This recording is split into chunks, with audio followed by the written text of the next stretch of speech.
à tous, merci de nous suivre ce vendredi. Vous êtes sur RTI 1. Elle a ramené 2 médailles de Londres à la double médaille d'argent des mondiaux d'athlétisme.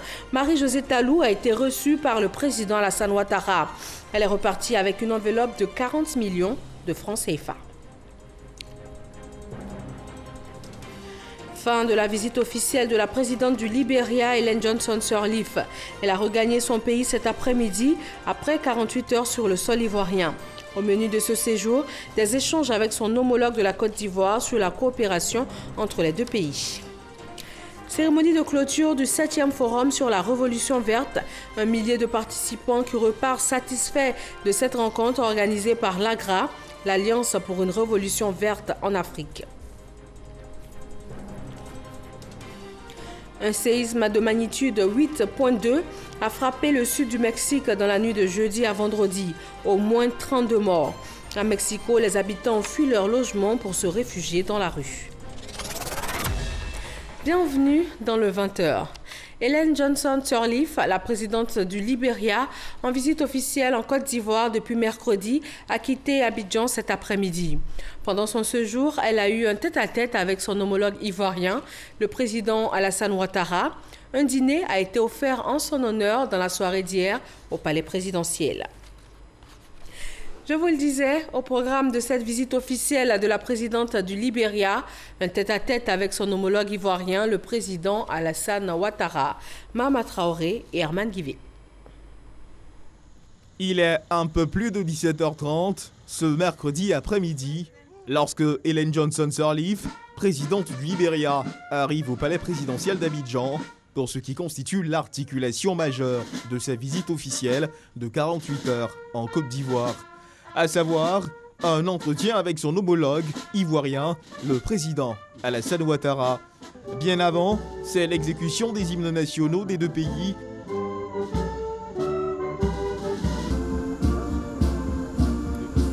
Suivi des honneurs militaires, Alassane Ouattara et Ellen Johnson Sirleaf vont ensuite s'entretenir avec leurs délégations ministérielles respectives dans l'enceinte du Petit Palais. 2 heures durant, les deux parties ont passé au peigne fin l'état de leur coopération bilatérale et toutes les pistes visant à la renforcer. Même si la présidente du Libéria est en fin de mandat, les deux chefs d'État ont, au sortir de leur tête-à-tête, réaffirmé leur détermination à consolider la relation historique et fraternelle de leurs deux pays. Au nom des ministres qui sont présents avec moi, je vous remercie pour cet esprit fort de collaboration, pour les échanges et les réunions qui ont eu lieu lors de commissions mixtes à Monrovia, aussi bien à Monrovia et aussi à Abidjan. Ils ont eu l'occasion de continuer les discussions pour identifier les domaines de coopération où nous pouvons travailler pour le bénéfice de nos deux pays. Nous avons une grande admiration pour cette grande dame, prix Nobel, première femme élue démocratiquement en Afrique. Et je voudrais, Madame la Présidente, vous remercier pour votre disponibilité, pour la coopération entre nos deux pays qui s'est renforcée au cours de ces années, et aussi l'hospitalité qui a été offerte à de nombreux Ivoiriens au Libéria en raison de la crise post-électorale. Et je disais à Madame la Présidente qu'en réalité, tout Ivoirien est chez lui au Libéria et tout Libérien, bien sûr, est considéré comme chez lui en Côte d'Ivoire. Les crises que nos deux pays ont subies l'ont démontré amplement. Et je voudrais, au nom de tous nos concitoyens, lui dire un grand merci et dire merci au peuple libérien pour l'hospitalité offerte à nos concitoyens. Nombreux sont rentrés, il reste encore quelques centaines, quelques milliers. Je leur demande bien sûr de revenir au pays. Le pays est calme, la paix est revenue et bien évidemment ceux qui veulent rester pour des raisons personnels sont chez eux au Libéria. Sur la période 2012-2016, les échanges globaux entre la Côte d'Ivoire et le Libéria sont passés de 63 milliards à plus de 76 milliards de francs CFA, Un chiffre que les deux parties entendent améliorer avec la réactivation de la grande commission mixte ivoiro-libérienne le 30 août dernier à Monrovia, au Libéria. Cette 6e session a vu la signature d'un accord de coopération en matière d'éducation, de formation professionnelle et d'enseignement technique, et un autre accord relatif à la délimitation de la frontière maritime et l'extension des limites extérieures du plateau continental. Revenons sur la soirée d'hier jeudi. Au cours du dîner offert en son honneur, la présidente libérienne a reçu une distinction, celle de la dignité de Grand Croix de l'Ordre national, pour couronner tous ses efforts. Sidonie Davila. L'amitié et la coopération entre le Libéria et la Côte d'Ivoire. Un toast, mais bien plus, l'expression de la volonté de raffermissement des liens de fraternité et de coopération entre la Côte d'Ivoire et le Libéria. Des relations séculaires auxquelles les présidents Alassane Ouattara et Ellen Johnson Sirleaf ont bien voulu donner un coup d'accélérateur ces dernières années. Je me réjouis de la signature de 8 nouveaux accords sectoriels couvrant divers domaines prioritaires tels que l'éducation, l'assainissement, l'urbanisme et l'agriculture et ainsi de suite. Nos gouvernements doivent désormais s'atteler à donner corps à ces décisions et recommandations. Ces avancées ont été possibles grâce au retour de la sécurité à notre zone frontalière. Nous devons donc continuer de renforcer notre coopération en matière de sécurité et de renseignement afin de mettre durablement fin à l'insécurité qui a pendant trop longtemps sévi et perturbé cette région. En fin de mandat, la présidente du Libéria passera la main en octobre prochain. Son homologue ivoirien a tenu à saluer ses performances qui ont jalonné ces 2 mandats ainsi que son passage à la tête de la CEDEAO. Le programme de reconstruction, les courageuses réformes politiques et économiques que vous avez mises en œuvre, ainsi que votre leadership et votre sens du devoir et de l'État, ont permis au Libéria de renouer avec la démocratie et la stabilité. Vous laissez un pays debout, fier de ses importants acquis démocratiques et qui s'est résolument approprié son destin et surtout la paix. Le Libéria peut désormais regarder l'avenir avec sérénité et participer avec les autres nations à la consolidation de la paix dans le monde. Et à la présidente du Libéria de dire toute son admiration et sa reconnaissance au peuple ivoirien. Elle a également affiché sa volonté pour une coopération plus prospère entre les 2 pays. Monsieur le Président de la République, je vous remercie pour le niveau de coopération qui existe entre nos 2 pays. L'un des points forts de votre leadership, c'est l'effort exceptionnel et les conseils que vous avez toujours donnés. Monsieur le Président, ma délégation ainsi que notre nation ne peut vous remercier assez pour l'honneur qui m'est fait ainsi que l'honneur qui est fait à mon pays. Au cours de ce dîner, la présidente du Libéria, Ellen Johnson Sirleaf, a reçu la médaille de la dignité de Grand Croix de l'Ordre national. Le président Alassane Ouattara a échangé hier mercredi avec le ministre ghanéen de l'Agriculture. Dr Owusu Akoto est présent à Abidjan dans le cadre de la 7e édition du Forum sur la Révolution verte en Afrique. Il représente le président ghanéen Nana Akufo-Addo à cet événement. Pour rappel, la Côte d'Ivoire et le Ghana occupent respectivement la 1re et la 2e place des pays producteurs de cacao au monde. Le point de la coopération ivoiro-française au cœur d'une rencontre entre l'ambassadeur de France en Côte d'Ivoire et le chef de l'État ivoirien. Georges Serre a été reçu aujourd'hui au palais présidentiel d'Abidjan par le président Alassane Ouattara. Awa Touré. En poste en Côte d'Ivoire depuis 2012, l'ambassadeur de France, Georges Serre, quitte bientôt les bords de la lagune ébriée. Il a été reçu par le président de la République, Alassane Ouattara. L'occasion de faire un tour d'horizon des accords de coopération entre la Côte d'Ivoire et la France. Je suis venu faire mes adieux à Monsieur le Président de la République, son Excellence Monsieur Alassane Ouattara, après 5 ans et demi de mission, de séjour en Côte d'Ivoire, et lui dire combien j'avais vraiment apprécié d'être en Côte d'Ivoire, à Abidjan, et au moment où le pays avait amorcé cette période de redressement extraordinaire qui, dans les annales de l'histoire, c'est la première fois qu'on voit un pays avec des taux de croissance de 9% sur la durée, et d'avoir apporté avec le dispositif français à la fois de coopération, mais aussi notre société civile et nos entreprises, notre contribution au redressement de la Côte d'Ivoire, au bénéfice des filles et des fils de la Côte d'Ivoire. Parce que finalement, quand on voit tout cela, c'est l'avenir qu'on prépare. L'avenir, c'est cette jeunesse qui est là, qui commence à se former. On voit que nous avons en Côte d'Ivoire une université, un système universitaire qui est encore très très fort, très puissant, avec des centres de recherche. Je mentionnerai l'Institut océanographique, l'Institut Pasteur, les statistiques. Voilà, donc vraiment tous les éléments pour que la Côte d'Ivoire poursuive son développement sur cette ligne très forte avec des fondamentaux agricoles, industriels et maintenant dans les services. L'ambassadeur de France en Côte d'Ivoire a par ailleurs relevé qu'il a apprécié son séjour en Côte d'Ivoire, un pays qui est devenu un modèle en matière de transport et de communication.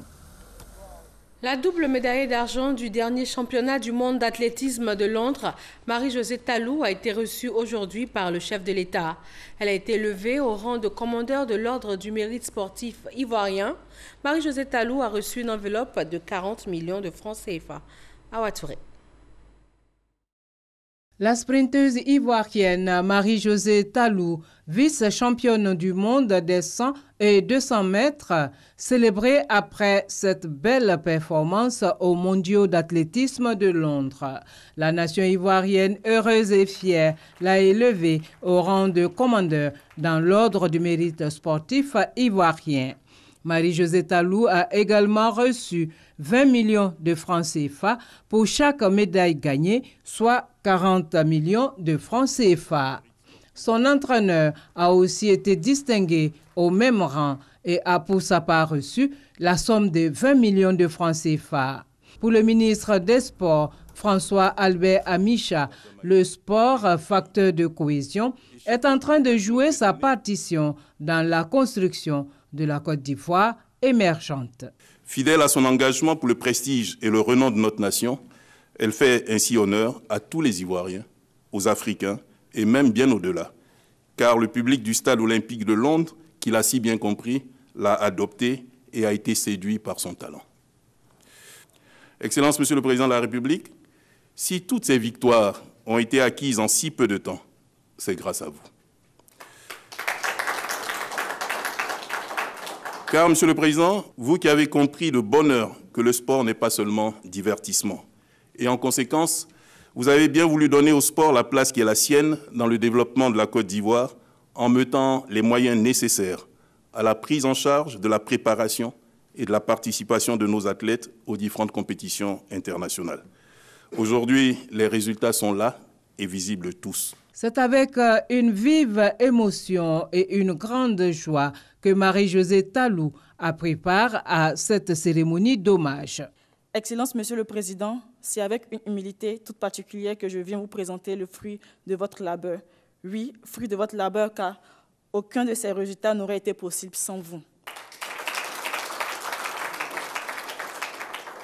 Excellence, Monsieur le Président, pour l'opportunité qui me met au fait d'être devant vous, je voudrais prendre ici l'engagement en mon nom personnel, au nom des autres athlètes et de nos encadreurs respectifs, de tout mettre en œuvre pour défendre partout l'honneur de la Côte d'Ivoire. Le président de la République, Alassane Ouattara, a pour sa part indiqué que c'est la nation tout entière qui célèbre ce jour sa championne, avant d'ajouter que ces victoires montrent que la Côte d'Ivoire est en marche. Pour moi, tu as gagné. Bien sûr, une médaille d'argent, c'est vraiment quelque chose d'exceptionnel, surtout dans une compétition aussi importante.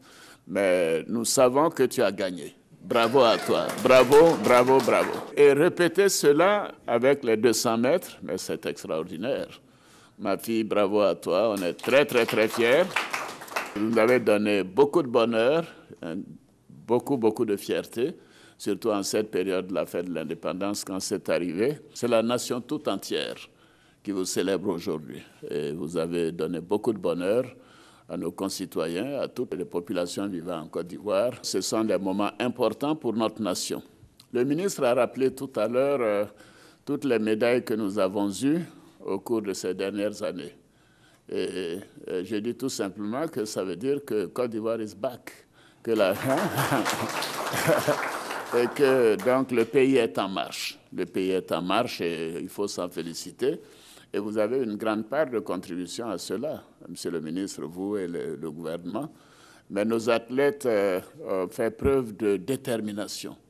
Et à chaque événement, on voit comment ils sont concentrés. Et Marie-Josée en particulier l'a démontré. Et c'était un grand moment pour nous. Et je voudrais vous dire à nouveau bravo, bravo pour ces 2 médailles en argent. Je voudrais saluer Anthony Kofi.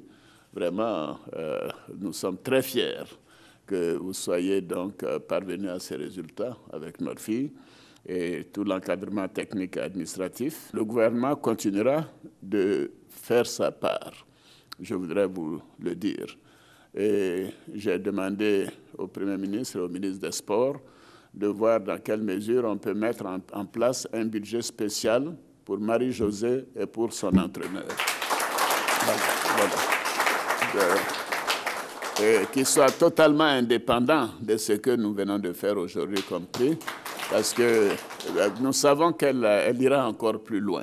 Elle ira plus loin, elle doit être soutenue. Le président de la République, Alassane Ouattara, a par ailleurs invité la jeunesse ivoirienne à s'inspirer des athlètes qui sont des modèles d'abnégation et de détermination. Marie-Josée Talou a aussi été reçue par le ministre d'État, ministre de la Défense. Ahmed Bakayoko l'a félicité pour ses performances à l'échelle mondiale. La sprinteuse ivoirienne, elle, se dit comblée de toute cette attention et du soutien de son pays. Dans le domaine sécuritaire, les enquêtes pour mettre la main sur les auteurs des attaques perpétrées ces derniers temps dans le pays continuent de porter des fruits. Un suspect de l'attaque d'Adzopé a été arrêté par la police. Je vous propose d'écouter ses aveux. On est parti, on avait une association pour aller attaquer Adzopé. Bon, on est parti comment? C'était un Goï, on avait une délégation pour aller, on est parti 8 personnes. 4 personnes devant, 4 personnes arrière. Les 4 personnes qui sont parties, ils sont allés s'asseoir dans Maquis pour consommer boisson. Après, maintenant, l'autre derrière, ils sont venus, on s'appelait entre nous, on allait se croiser. Maintenant, le premier qui sont rentrés en ville, c'est pour aller désarmer la police. Après désarmement, pour aller les mettre dedans, pour libérer les civils, les prisonniers qui sont dedans. Maintenant, après ça, destination gendarmerie. Quand on a quitté la gendarmerie, maintenant là, c'est pour venir commencer de faire opération en ville. Donc, à la station était dedans, 2 stations avec pharmacie. Bon, en sortant maintenant, il était déjà trop tard. En sortant maintenant, on est sorti avec 2 motos de la police, avec une voiture. Maintenant, on a laissé après village, premier village qui je suis après Adzopé là. On a laissé là-bas, puis on a pris pour nous-mêmes plus Massa pour entrer à Abidjan. Lui qui nous disait, il s'appelle Abdoulaye. On appelle ça Abdou la Roquette. C'est lui qui nous disait, on était 8. On est parti avec 3 dames, 3 calaches plus 2 PA. On est revenu avec 7 calaches avec 4 PA. Avant Adzopé, il y a eu d'autres trios, il y a eu Sadie. Mais c'est Adzopé qui était à la fin. Parce qu'après Adzopé, il y a eu une tradition entre nous-mêmes. Voilà, vous venez donc d'entendre les aveux d'un suspect de l'attaque d'Adzopé. Il a été arrêté par la police.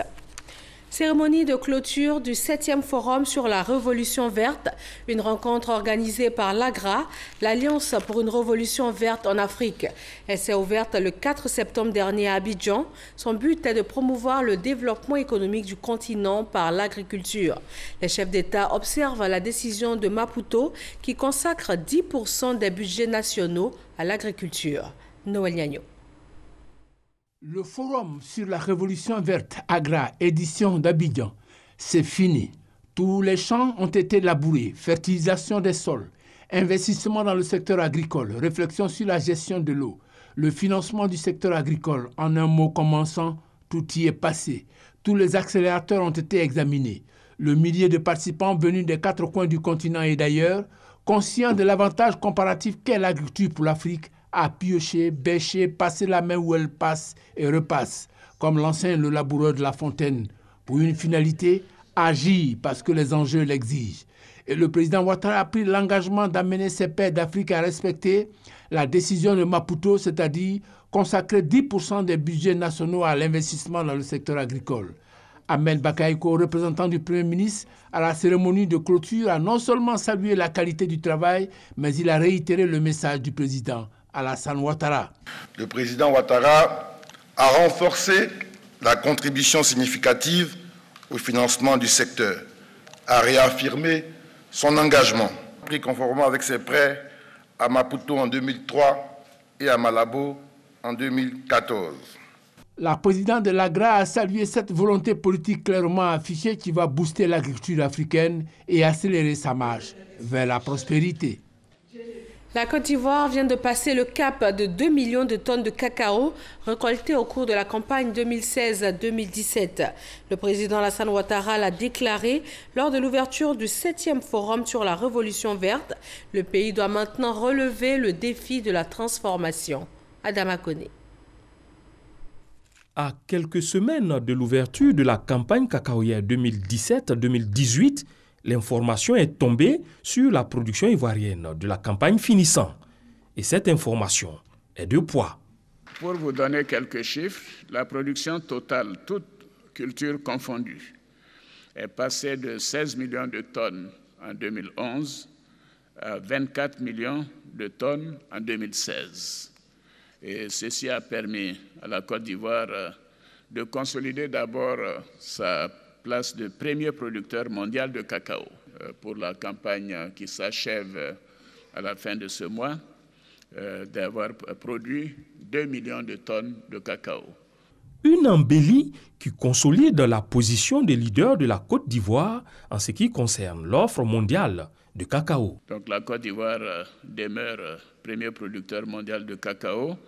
Et bien évidemment, le président Koufor me dira, mais il faut rappeler que le Ghana est le deuxième producteur de cacao, ce que je mentionne avec plaisir, avec près de 1 million de tonnes de production de cacao. Donc les deux pays ensemble produisent 3 millions de tonnes de cacao sur la production mondiale de 4,5 millions et 4,7 millions. Le record de production enregistré cette année est le fruit de plusieurs facteurs. D'abord, la recherche scientifique qui a permis d'avoir une variété à haut rendement, le cacao Mercedes. Ensuite, l'encadrement des producteurs pour de meilleures pratiques culturelles. Enfin, les réformes engagées en 2012 pour une meilleure gestion de la filière. Si la Côte d'Ivoire, par sa position, est un price maker, il reste aujourd'hui à tirer un plus grand profit par la transformation de ses récoltes, car la richesse se trouve dans l'industrialisation. Direction Bayakro, dans le centre du pays, le gouvernement ivoirien y a construit une infrastructure innovante en matière de gestion d'eau. Un barrage à ballon gonflable. La plus grande zone de production rizicole a ainsi pu tripler ses productions. C'est un exemple de réussite quand on sait que 70% de la riziculture ivoirienne est dominée par le riz pluvial. Cheikh Koné et Herman Guivet. Au cœur de Bayakro, dans une plaine rizicole de 400 hectares, le gouvernement ivoirien a initié un projet d'aménagement hydro-agricole autour du fleuve Nzi, un affluent qui alimente les grands casiers de riziculture dans la région. Cet ouvrage de régulation est appelé barrage à ballon gonflable. Troisième du genre en Afrique, après celui de l'Afrique du Sud et de l'Égypte, ce barrage a une fonction hydraulique essentielle. Ce barrage est un barrage gonflable. Un barrage en caoutchouc. Bon, en anglais, on dit rubber dam. Parce que c'est un caoutchouc qu'on a installé sur du béton. Mais ce béton-là a été coulé depuis le fond de la rivière. Au cours de la saison sèche, les ballons sont gonflés pour avoir suffisamment de l'eau en amont pour assurer l'irrigation des cultures. Pendant la saison des pluies, c'est-à-dire en période de crue, c'est le processus inverse. Les ballons sont dégonflés pour laisser passer l'eau. C'est différent des autres barrages où on fait une digue. On fait une digue, on barre l'eau et il peut y avoir des inondations. Ici, si on avait fait cet investissement comme ça, l'eau allait inonder les villages jusqu'à Fetekro, c'est-à-dire vers Boaké, à 80 km d'ici. L'État, à travers cet ouvrage, veut réduire la dépendance de la pluviométrie dans la production risicole afin de parvenir à 3 cycles de récolte en lieu et place d'un seul cycle pratiqué par la plupart des riziculteurs. En effet, la production nationale de riz dépend à plus de 70% du riz pluvial contre 20% du riz irrigué et 10% du riz inondé. La maîtrise de l'eau à travers ce barrage est pour les riziculteurs de la région une aubaine. C'était le riz inondé qu'on faisait, mais qu'on n'arrivait même pas à produire.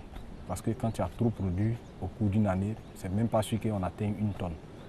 Mais aujourd'hui, le barrage nous permet de cultiver de façon intensive le riz. Donc avec une petite surface, vous produisez beaucoup. Par contre, avant on faisait grand, mais on produisait moins. L'infrastructure, doublée d'un pont, désenclave la zone de Mbayakro et 7 autres villages environnants. Elle a coûté au total 14 milliards de francs CFA, soit 6 milliards de francs CFA de la Banque Ouest africaine de développement, la BOAD, 5,5 milliards de francs CFA du Fonds koweïtien et 2,5 milliards de francs CFA de l'État de Côte d'Ivoire. Dans d'autres régions de la Côte d'Ivoire, on peut faire ce genre d'investissement. On va nous dire simplement que avec l'électricité, ça va être cher. Mais ça, c'était la première expérience. Aujourd'hui, on peut initier ce genre d'opération, mais avec l'énergie solaire. L'objectif majeur de l'État est d'atteindre l'autosuffisance en riz à l'horizon 2018. L'acquisition de telles infrastructures est un signal fort. Reste donc à dupliquer ce modèle de développement dans les autres régions productrices de riz. Dans l'actualité politique, le 3e congrès ordinaire du Rassemblement des Républicains RDR s'ouvre demain, samedi 9 septembre. Le village de ce 3e congrès a été officiellement ouvert hier jeudi par Henriette Diabaté, grande chancelière et cadre du RDR. Cet espace situé au sein du parc des sports de Trècheville est dédié à la culture, à la mobilisation et au devoir de mémoire sur les grandes étapes de la vie du RDR. Michel Digré. Une coupure de ruban qui marque l'ouverture officielle du village du 3e congrès du Rassemblement des Républicains. Un village avec plusieurs quartiers, dont l'espace littéraire, le quartier des femmes républicaines, celui de l'artisanat et le quartier du divertissement. Il s'agit de susciter la mobilisation des militantes et militants en faveur du congrès.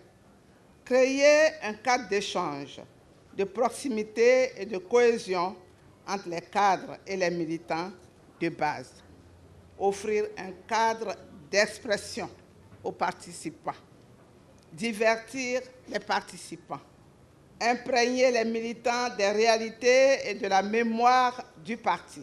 L'espace d'exposition photo, l'une des attractions de ce village, retrace la vie du RDR. Ce 3e congrès ordinaire qui prend toute sa source dans la solidarité.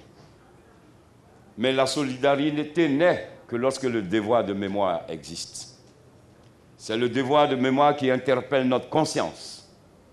Et ce devoir de mémoire à travers ce village nous interpelle notre conscience. Et cette conscience veut que notre solidarité soit encore plus forte. La marraine du village traduit en acte le devoir de mémoire par un hommage aux pionniers du parti. Saisissons l'opportunité de la tenue du congrès pour leur marquer notre reconnaissance, notre gratitude et pour témoigner notre solidarité vis-à-vis de tous les engagés du passé et du présent. En particulier, le concepteur, le fondateur du RDR, j'ai nommé Jenny Kobina. Le village de ce congrès a été baptisé Jenny Kouté, symbole de la reconnaissance à Jenny Kobina, père fondateur du RDR. En prélude à ce grand congrès, le RDR exprime sa reconnaissance à tous ses militants pour leurs efforts incessants.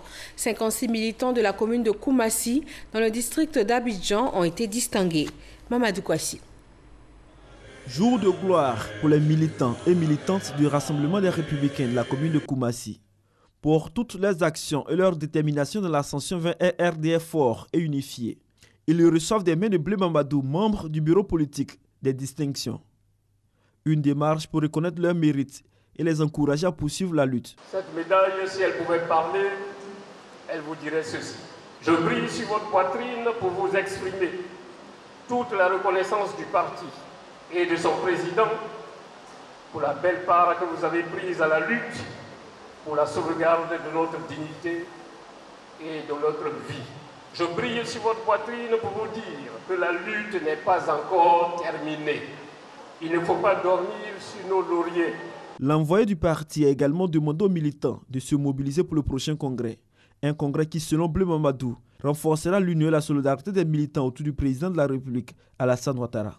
Ces récipiendaires qui ont donné de leur vie et de leur temps depuis 1994 saluent l'initiative du Bureau national. Le RDR rentre dans le parti unifié avec le RHDP et nous nous sommes donné l'engagement d'être le fer de lance du RHDP. Donc pour cela, nous n'allons pas dormir sur nos lauriers, nous allons travailler. La vie, c'est une question de croyance et de foi.